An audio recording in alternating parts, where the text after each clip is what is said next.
World leaders are also talking about the president and his leadership in the U.S. I sat down with Queen Rania Al Abdullah of Jordan. As President Trump makes his arrival here at the World Economic Forum, Her Majesty gave me her perspective on the fight against ISIS being defeated and the world's refugee crisis. She also told me what she's expecting to hear from the president and the state of relations between the U.S. and Jordan. The United States is a good friend of Jordan's, and likewise we're a good, strong ally of the United States. But many other countries, although they express sympathy, the support doesn't necessarily come through. And the message with President Trump is, America being great again. It comes from America engaging with the rest of the world and sharing the principles that it represents of openness, of diversity, of embracing different people. The United States is a country that's built on great ideas and on talent, and this talent comes from anywhere, and now more than ever. The success of any country depends on its ability to attract the best talent in the world. So, I'm looking forward to seeing how the United States will continue to to be the moral authority and leader in the world. What can you tell us about the expectation for meetings and more conversations with the U.S. president? Well, I think everybody's excited to meet President Trump, to see firsthand, what his ideas are and what his thoughts are and how he can balance between, making America great and his engagement with the rest of the world and the role that the United States is going to play vis-a-vis other countries in the world. So I think it's going to be interesting conversations to see how that's going to balance. And like I said, isolationism is not an option anymore. The world is globalizing, whether we like it or not. It's not about reversing globalization. It's about refining it. How can we make it work? How can we address some of the flaws? People are afraid, and for good reason. There's good reason to be afraid. There are so many social, economic, and political disruptions happening. So, people are worried about the future of jobs, they're worried about technologies, they're worried about terrorism, about migrants. These fears are not unfounded. And if we don't address them properly, then they can lead to fear. And although fear can be a rational reaction, it can invoke irrational thoughts and behaviors and affect everything, whether it's your choice for who you vote for or where you choose to travel or what values and principles you hold dear. There have been a lot of changes throughout the Middle East. Can you characterize the state of play today in the Middle East? What's most important? Well, you're right. The world is changing so quickly, and our region, unfortunately, there's still a lot of turmoil. As you can see, there are some wars and conflict in different parts of the Middle East. We've seen a lot of refugees, and terrorism is still an issue. At times it seems that regional rivalries and proxy wars have actually reduced countries like Yemen, Libya and Iraq to figurative and virtual rubble. And sound arbitration and shared Arab interests seem to be taking a backstage now. And regional struggles and you're seeing these struggles based on checkbook diplomacy and pressure tactics that are really dictating the relationships between countries and political survival. Now, I was born in the Middle East and I've lived all my life there. And I know that that's not what the Arab people want or deserve. Our population is predominantly young. They are educated and they're connected. So they're exposed to the world. They know what they want and they want better. Most of them predominantly are completely against extremism and violence. What they do want are jobs, opportunity. They want a good education. They want to participate and have a say. They want a good life for their kids. And so I think it's time for us to, everybody's so frustrated with with the violence and the conflict, and it's time to have a new kind of dialogue, both inside the Middle East and toward the Middle East.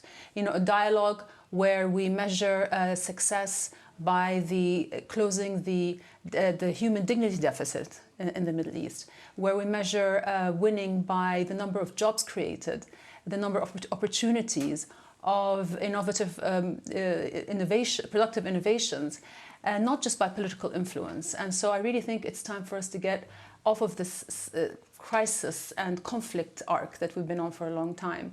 And I think the people in the Middle East are looking forward to that. Now, we've seen how countries and whole economies are built on sound ideas. we've also seen how a single ideology can destroy countries. And we've come a long way in defeating ISIS, and I'm very happy about that. But I don't necessarily feel much safer, because the fertile ground of instability and hopelessness that breeds these kinds of groups is still unfortunately there. And we are very happy that, in the global counterterrorism war, the United States has been a very important player, and they've helped us defeat ISIS. But now is not the time to disengage from the Middle East, because these kinds of groups can always sort of regroup and reinvigorate. So as we are focusing on fighting the bad guys, we really need to be focusing on rebuilding and providing hope, and also empowering the good players in the Middle East. The people who are trying to do the right thing, trying to open their countries, to reform, to give opportunity, and to provide a model for the rest of the region that other countries can look at and say, well, we want to emulate that model. So, and you have, in fact, launched a new learning program. Absolutely. Like, for example, we launched a program called Idrak, which is an online learning platform for adults in the Middle East. We have over 1.5 learners who are using the platform, and now we're trying to expand it so that we can reach children all the way from kindergarten to grade 12.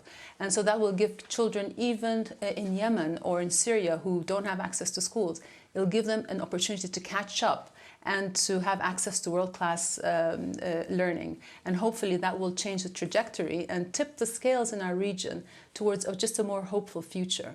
Because when you're talking about people in this young age, it's either one way or the other. I mean, they learn extremism as a young person, or they learn the other way, Absolutely. Education. And if we wait, then you have generations of children who are growing up in darkness and left susceptible to extremist thought. A child denied an education isn't just a tragedy for that child, it leaves the rest of us vulnerable. And if we think that the Middle East is a dangerous place today, imagine what it's going to look like when these children come of age. So it's absolutely important for us to really intervene and give them the opportunities that they deserve, and protect ourselves and make sure that our future is a better place. A moment ago you mentioned ISIS dissipating in some way. Do you feel that it's gotten better in that regard in the Middle East? Like I said, I think ISIS now is on the run, so their ability to cause the havoc that they've caused over the last few years has been undermined. But I won't rest easy until I've removed the atmosphere that allows for groups like that to emerge. Because although they may be getting weaker in our part of the world, we're seeing them getting stronger in countries like Africa and in certain places in Europe and Asia. So it's the ideology that needs to be defeated. Jordan is right in the middle of much of the crisis in terms of the refugees. We've talked about this in the past.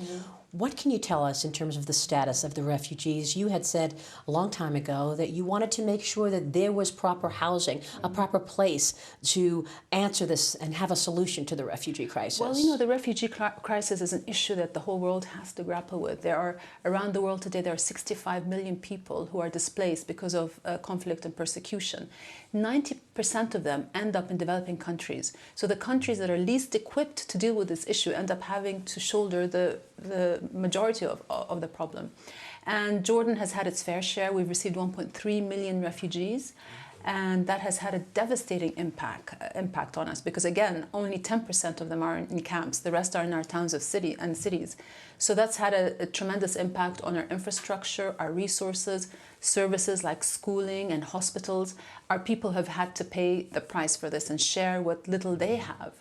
The scope and the speed of this crisis has really surpassed the support that we're getting. So we're spending over 1/5 of our budget goes directly to covering the costs of refugees. And many wealthy countries have walked away from their responsibility to resettle some of these refugees. Our thanks to Queen Rania of Jordan.